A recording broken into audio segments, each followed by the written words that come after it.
മലേഷ്യയിൽ ജോലി വാഗ്ദാനം ചെയ്ത പണം തട്ടിയെടുത്തതായി പരാതി. ഇടുക്കി തൊടുപുഴ സ്വദേശികളാണ് സുഹൃത്തിന്റെ തട്ടിപ്പിന് ഇരയായത്. മലേഷ്യയിൽ സൂപ്പർമാർക്കറ്റിൽ ജോലി വാഗ്ദാനം ചെയ്തായിരുന്നു തട്ടിപ്പ്.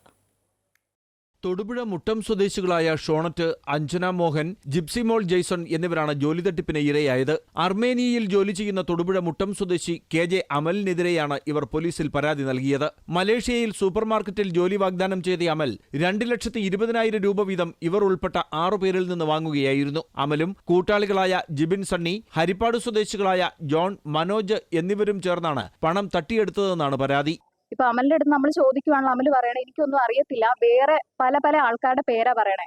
നമ്മൾ പൈസ ഇട്ട് കൊടുത്തേക്കണേ അമൽ KJ, ജിബിൻ സണ്ണി, മനോജ് കുമാർ S ഇത്രയും പേരുടെ പേരില്ല. 6 മാസം മുമ്പാണ് അമലിന് ഇവർ പണം നൽകിയത്. പിന്നീട് ജോലിയും പണവും ലഭിക്കാതെ വന്നതോടെ പോലീസിനെ സമീപിക്കുകയായിരുന്നു. ഒരാൾക്ക് വിമാന ടിക്കറ്റും വർക്ക് പെർമിറ്റും അയച്ചു നൽകിയെങ്കിലും ഇത് വ്യാജമായിരുന്നെന്ന് പിന്നീട് വ്യക്തമായി. ഇതിനിടെ ജോലിക്കായി രേഖകൾ തയ്യാറാക്കിയ കോട്ടയം സ്വദേശി 60,000 രൂപ വീതം 4 പേർക്ക് മടക്കി നൽകി. ഇപ്പോൾ അർമേനിയയിലുള്ള അമലിനെ പലതവണ ബന്ധപ്പെട്ടെങ്കിലും ഇയാൾ ഫോൺ എടുക്കാറില്ലെന്ന് തട്ടിപ്പിനിരയായവർ പറയുന്നു. അമലിന്റെ വീട്ടുകാരെ ബന്ധപ്പെട്ടെങ്കിലും ഇവരും ഒഴിഞ്ഞുമാറുകയായിരുന്നു. അമലും സംഘവും നേരത്തെയും ജോലി വാഗ്ദാനം ചെയ്ത് തട്ടിപ്പ് നടത്തിയതായി സൂചനയുണ്ട്. അമൃത ന്യൂസ്, ഇടുക്കി.